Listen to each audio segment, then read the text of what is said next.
Botswana's Okavango Delta lies an island. It's a place of permanent water and rich grazing. Desirable territory for many.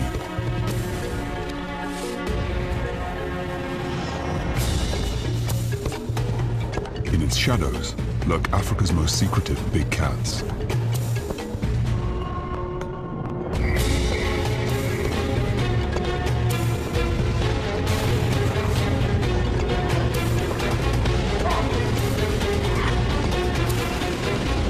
Here, 3 leopards are forced to share the same territory and live an increasingly uneasy coexistence.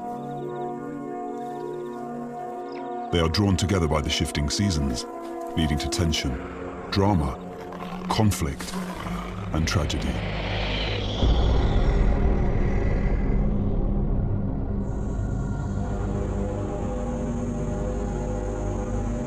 The undisputed ruler of this territory is the dominant male leopard, Buddha, a 5-year-old sturdy individual in the prime of his life. Moving in and out of Buddha's domain is one of his females. She specializes in climbing the tall ebony and Kigelia trees of Moremi. She's called Mosweo, the Pale One.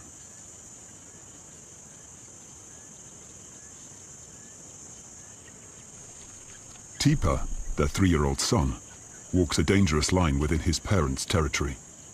According to leopard law, he should have moved on by now to fend for himself, but he's still around. Lingering between Buddha and Mosweo can only lead to trouble. He seems blissfully unaware of his predicament. But it is Mosweo's life that has undergone a dramatic change recently. She has just given birth to 2 cubs, and Tipa poses a potential threat to them.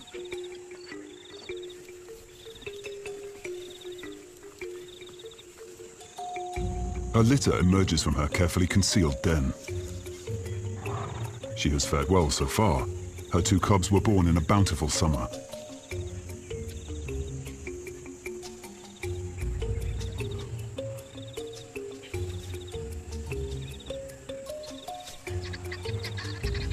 Leopards are solitary creatures, and as a mother, Mosweo relies on all her skills to raise her cubs. In general, leopard cub survival rate is below 50%. The majority of losses happen during the cub's first year of life, while the leopard mother leaves to hunt. It's a harsh reality that leopards have to contend with every time they give birth. Mosweo has no choice but to leave her cubs to find food. From her last litter, Tipa is the only survivor. He's an adolescent. He still lingers near the den site, familiar with his birthplace, frequenting the paths of his youth. Up to now, Mosweo has tolerated his presence in her territory. But the time has come for him to move on.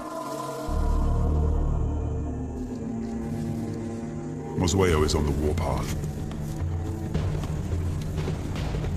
She walks with purpose, her tail held high.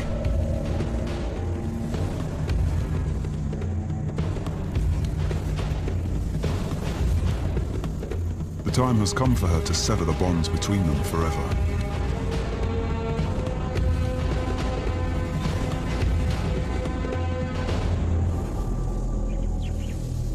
Mosweo marks her territory near his tree.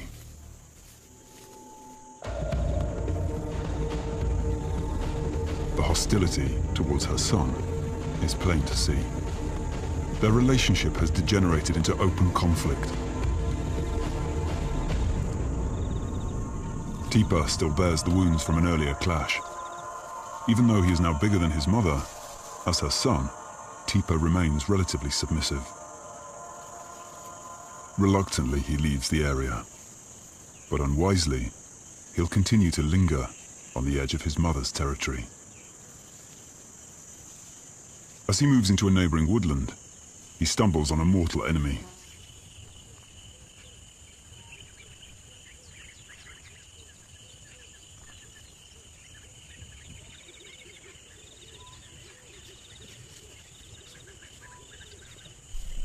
lion scent carries, and he's alerted. He needs to be careful.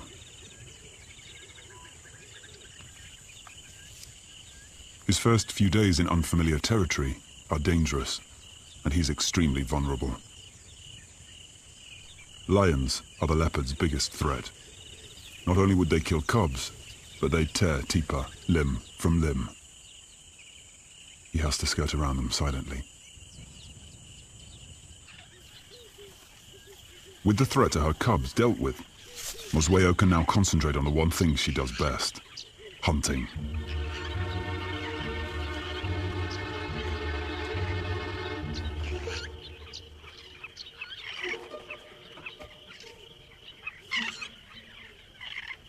She's an excellent climber.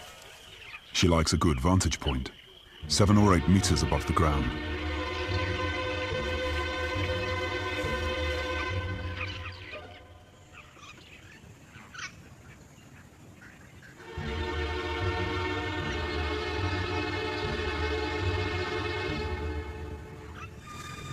The leopard is the only big cat that uses gravity to hunt.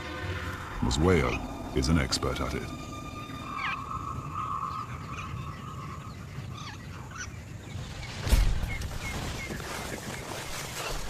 This technique is quick, quiet, and efficient.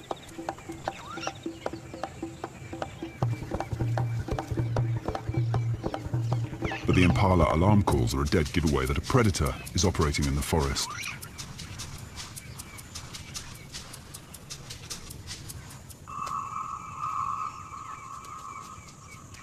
The hyenas have heard the commotion. She needs to hide the kill before they see her. They hunt in packs. They're strong and aggressive. Worse, hyenas kill leopard cubs. She cannot let them find her den.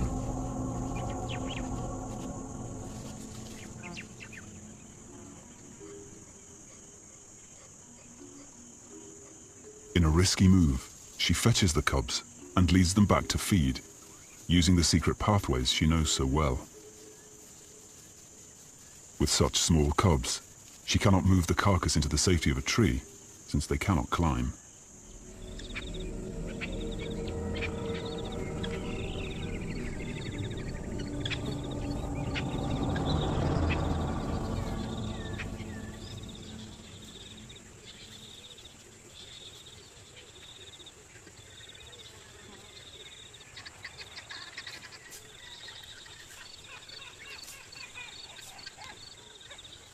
Down on the ground, they are all exposed to danger. Staying well hidden is their only option.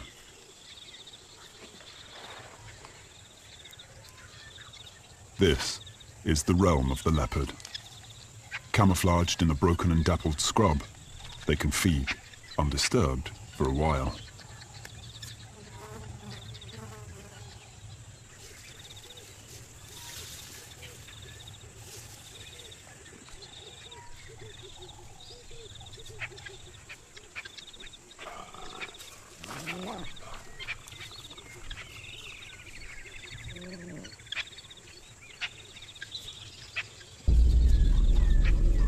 But the hyenas can smell the kill.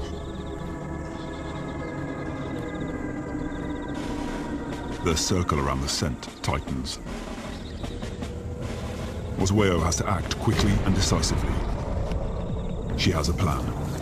Get the hyenas to focus on her and draw them far away enough for the cubs to lead the kill.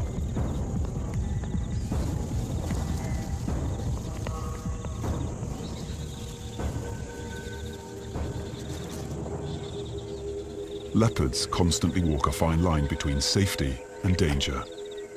As solitary cats, they have struck a perfect balance. But for a mother, this balance can mean sacrifice. Let the hyenas have their prize.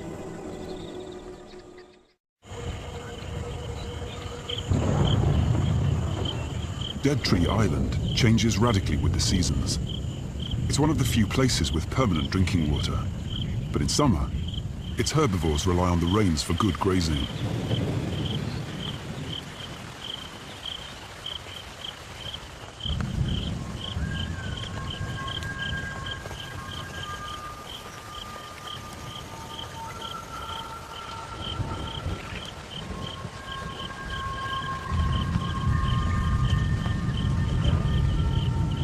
The effects of these storms are felt across the Okavango and beyond.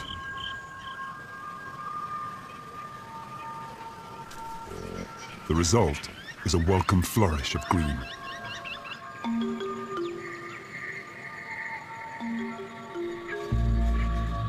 Fresh leaves, grasses and shoots sprout, and animals leave the forest and spread out into the surrounding floodplains.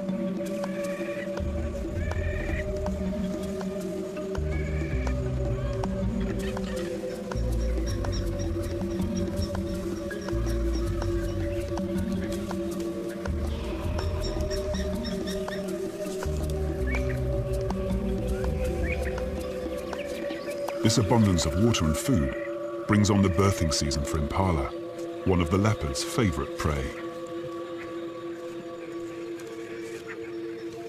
It happens during a time guaranteed to supply the best in nourishment and protection, minimizing the stress on the young, their mothers, and the herd.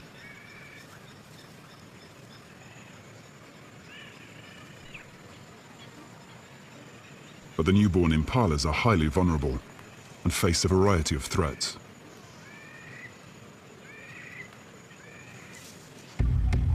The African rock python is another of Dead Tree Island's expert hunters.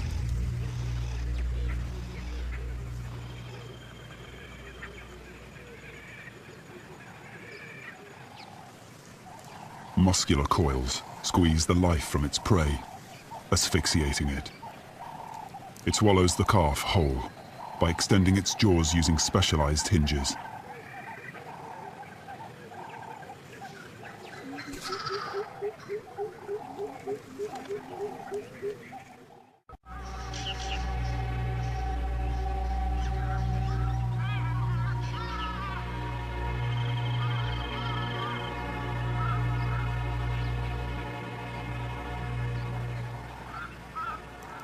The wandering impala herds provide a reliable source of food.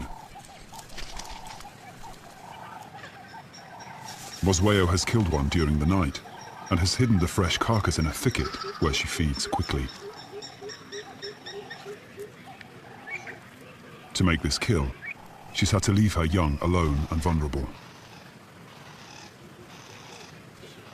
Now, she needs to get back to the den.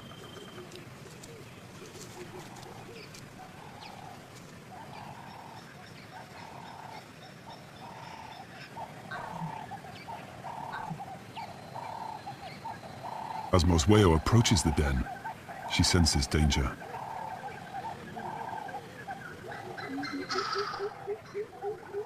Hyenas have been busy nearby.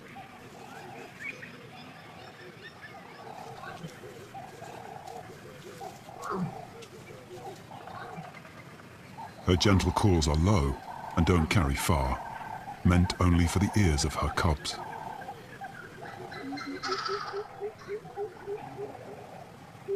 Only one responds.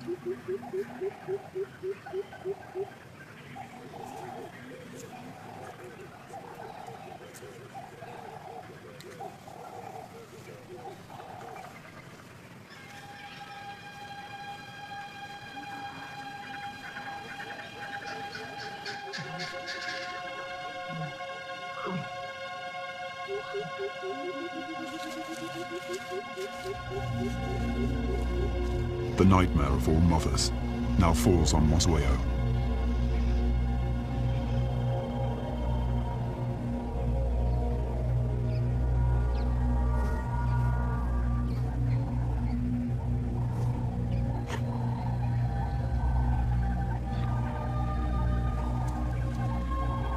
Her calls seem desperate and at the same time hopeful.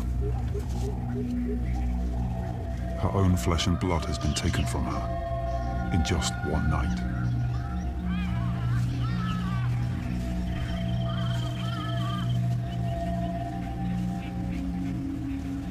She has no option but to move on.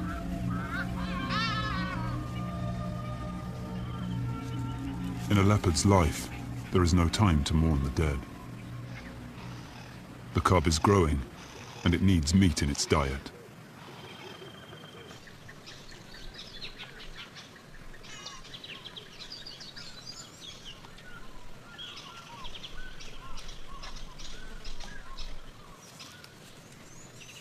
well-being of this lone cub now hinges on Mosweo's intimate knowledge of this area of the Okavango.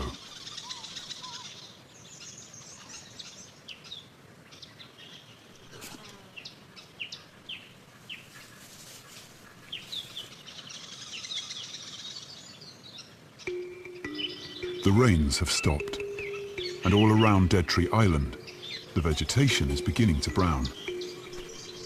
The animals sense this.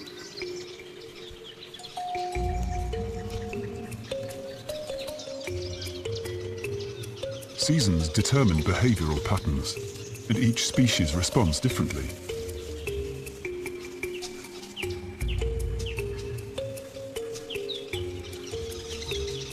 Kudu males choose a suitable female, courting her with gallant displays.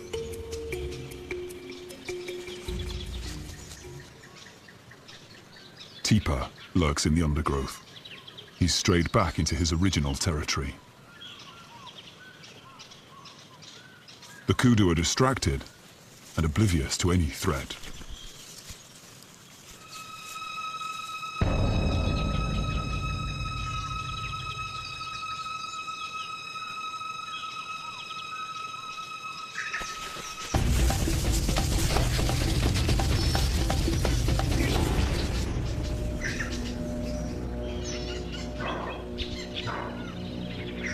But Tipa's lack of experience is plain to see.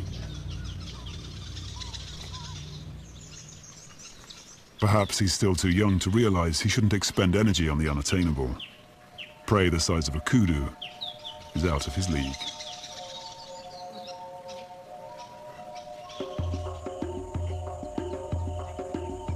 Flocks of quilias announce the onset of winter, the dry season.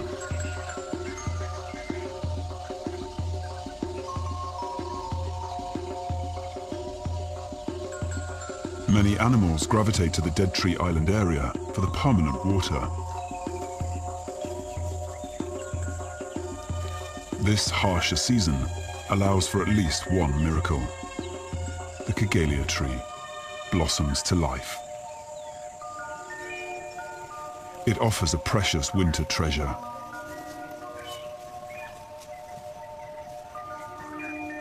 Flowers filled with nectar. Baboons drink from the crimson chalice.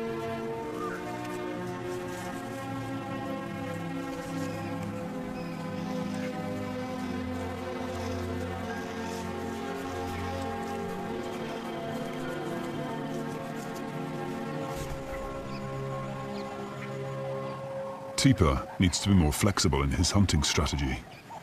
He has to learn to anticipate his potential prey's movements. Baboons are messy eaters, and soon the impala move closer to feed on the flowers that carpet the ground. He silently watches and waits.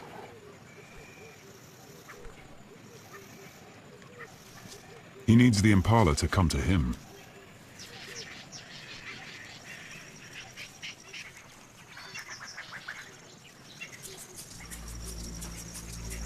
But the marauding baboon troop has singled out his tree.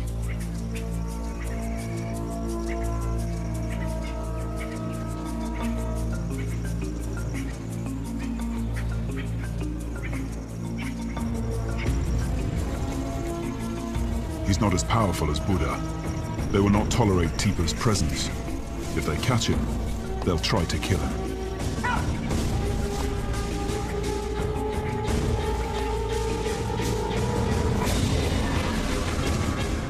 He cannot risk a confrontation. An injury may cost him dearly.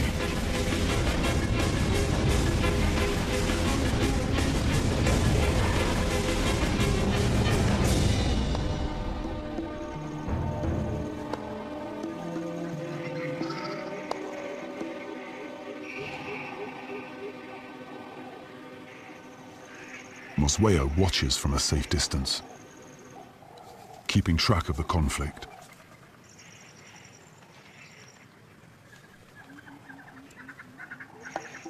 She follows Tipa's prey now. Quietly, she begins her own hunt.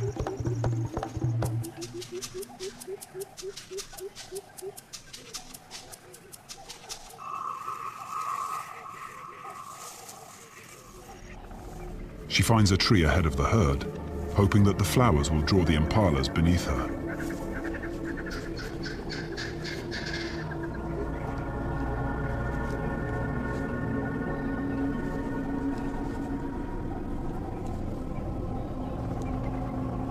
Mosweo shows great patience. She watches the antelope's moves and identifies her target.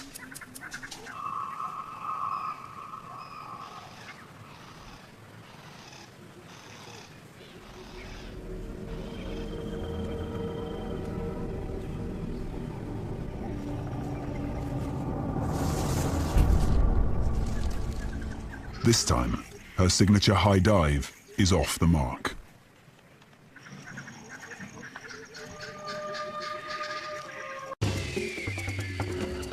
This show was created for you and your family to watch together. Welcome to Nat Geo Wild.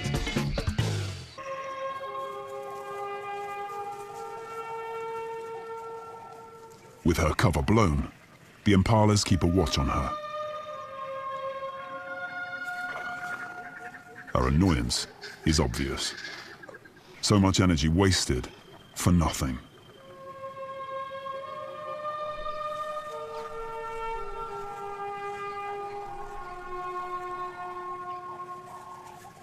But she has to keep moving. She's out in the open, and the baboons are still in the area. But things only get worse. The impala alarms have alerted the lions.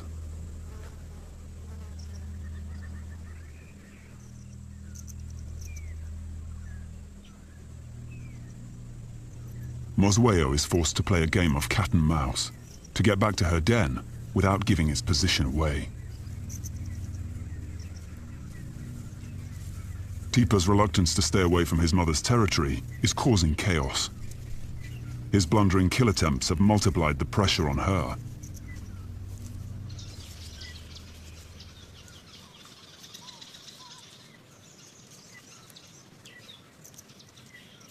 She is relieved to find her cub safe and well.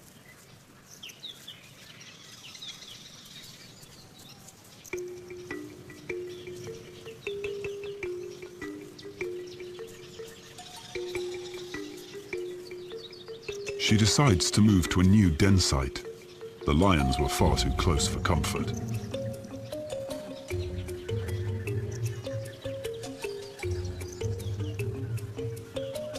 Her remaining cub, now 5 months old, is showing her character. She loves playing with her mother's tail. It's a good test of reflexes.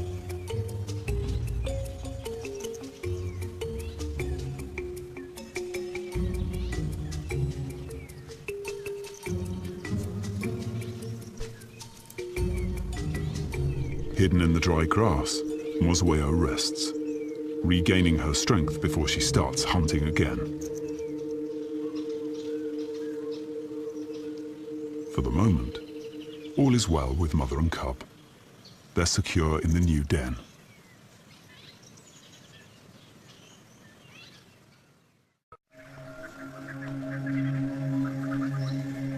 Winter forces the elephants in from the surrounding desert.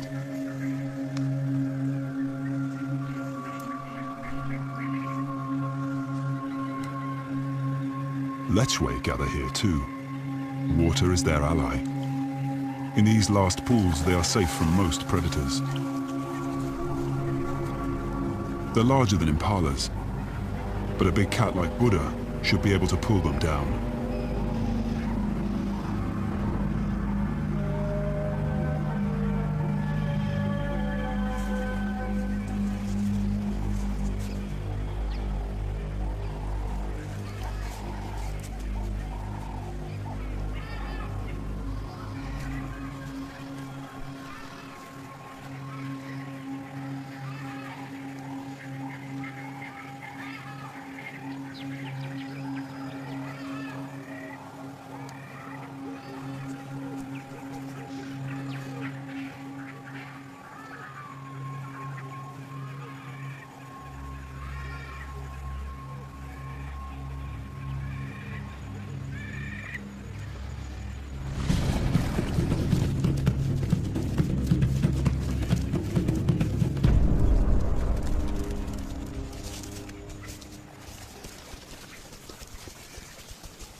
The lechwe turn and watch their attacker.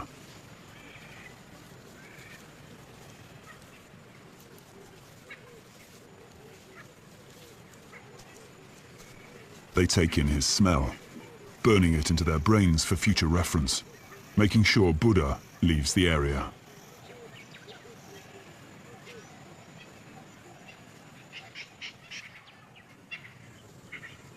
Within this changing season, Mosweo needs to move greater distances, passing the open floodplains to find the cover that she needs to hunt. She's following the movements of her prey, but so are the other predators.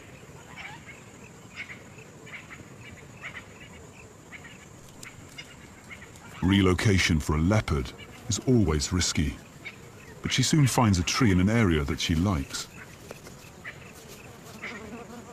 From this vantage point, she can see the breeding herds of elephants steadily moving into the delta.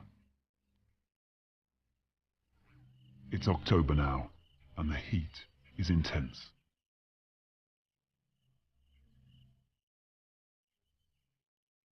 The floods that brought life to the region have almost all evaporated now.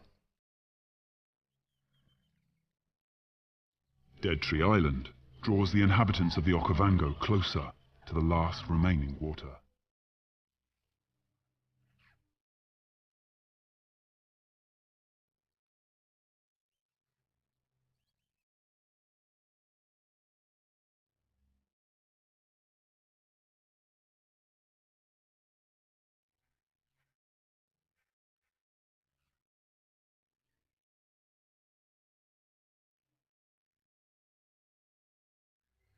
The last flooded pans now hold the fate of all these characters.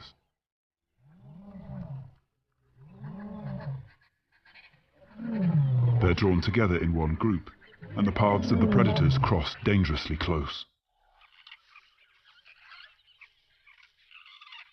Mosweo's cub is now at an age where she begins to explore further. It's high time she learned how to climb.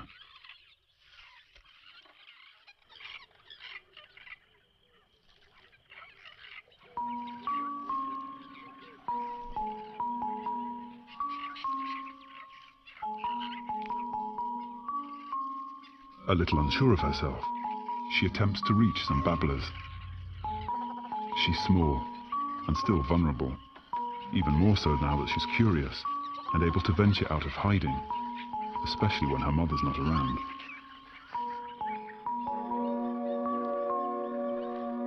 Mosweo is far off, hunting.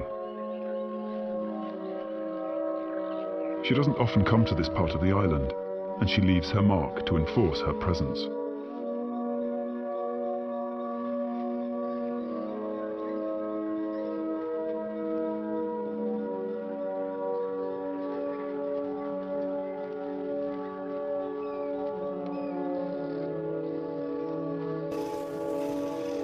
She moves onto an open plain, where two side-striped jackal are foraging. In this season of hardship, Mosweo takes advantage of any opportunity that presents itself.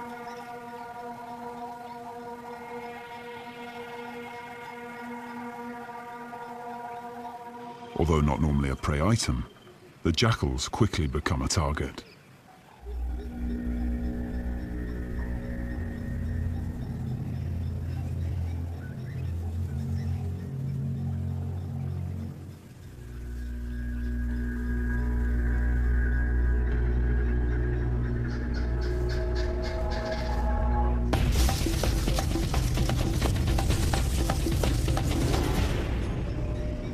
But the side-striped jackal is no fool, and has an impressive turn of speed.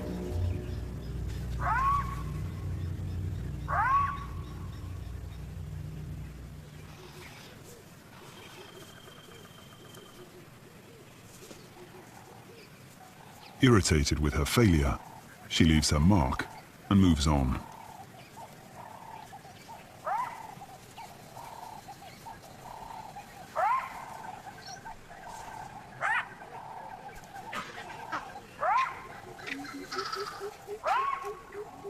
The jackal's barks are echoed by vervet monkeys, chattering in the distance. These alarm calls alert Mosweo. They are coming from the direction of the den.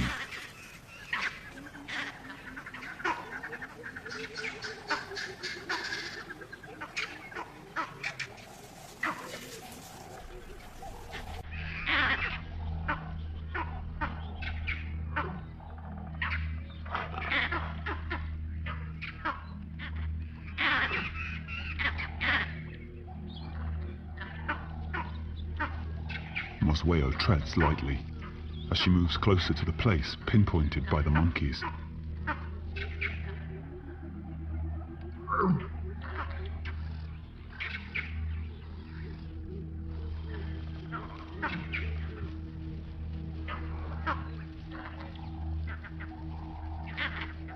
She starts searching. But what she finds is shocking.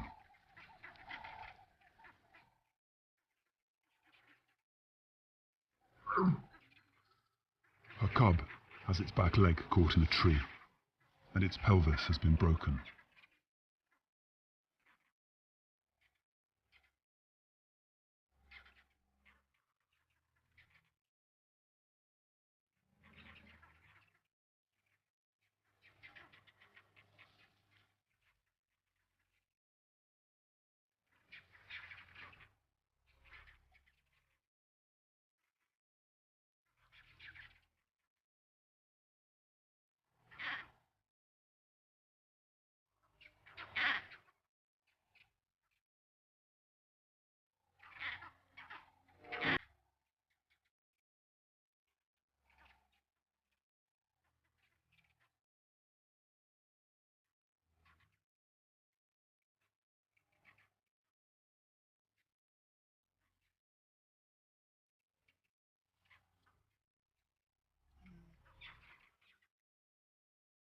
Nothing she tries can help her last remaining cub.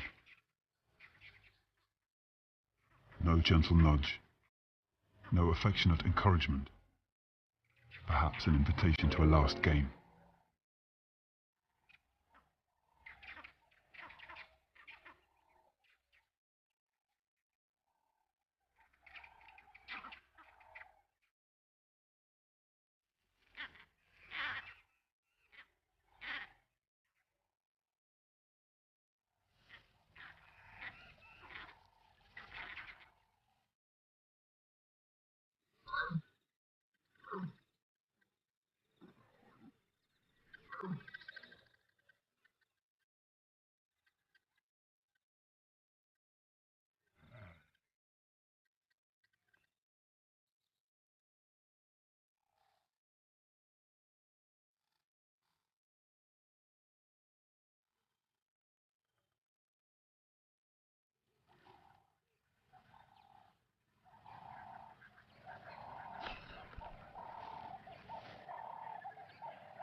Her voice is almost pleading.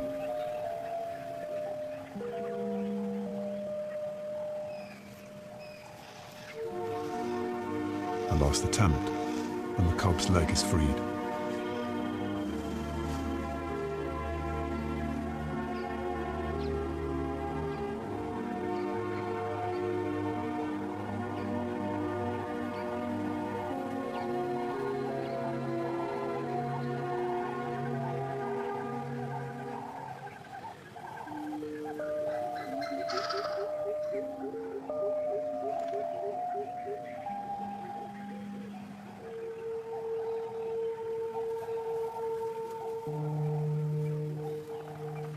There is no more that Mosweo can do.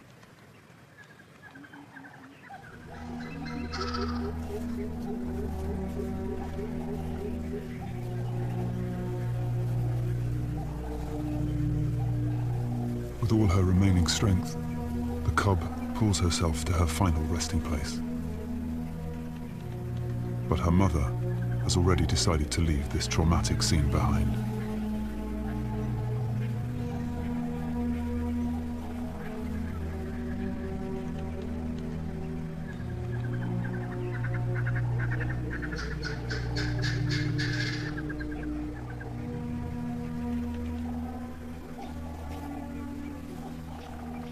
Mosweo seems to try to rub away her sense of loss. Is this the way a leopard mourns?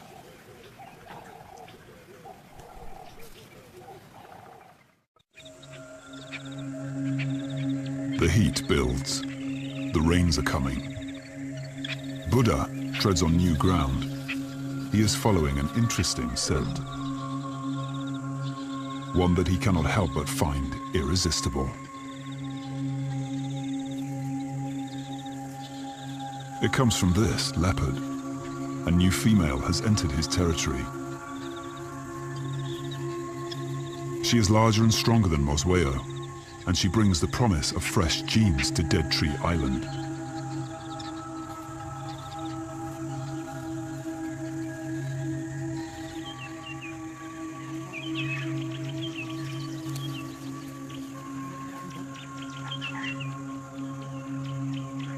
On the fringes, Mosweo watches with alarm.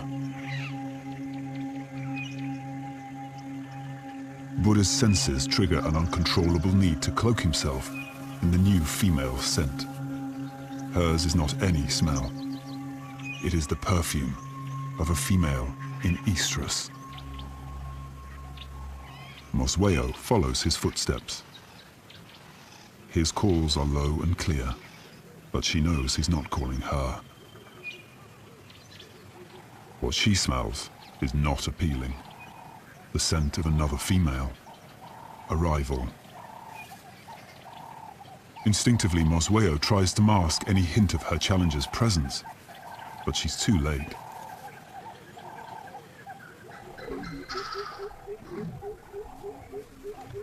Buddha is already responding, laying a path of enticement.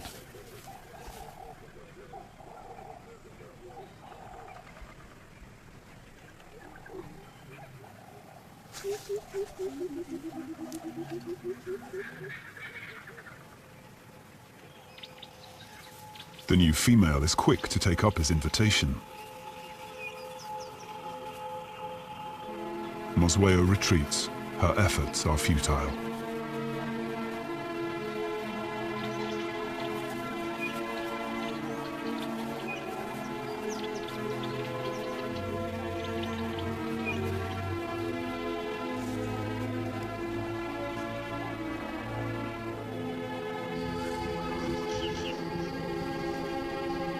The rival has found her prize.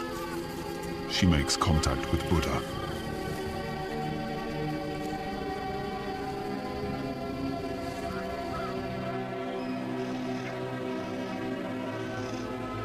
Mosweo leaves the place where she gave birth, perhaps to seek out another territory and a new partner.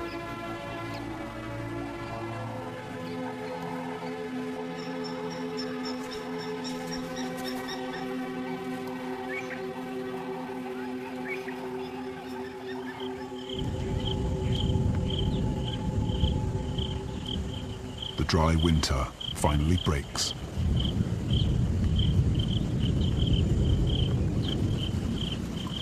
And the change in season coaxes Buddha to mate.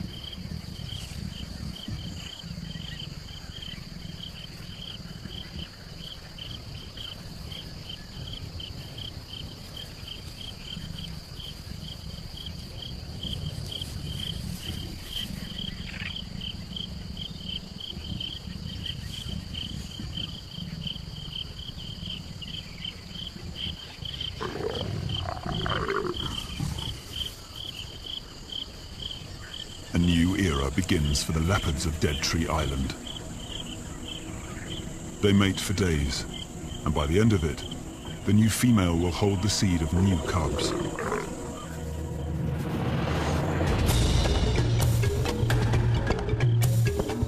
And so, tragedy gives way to hope, and the way of the wild shows its warmer side.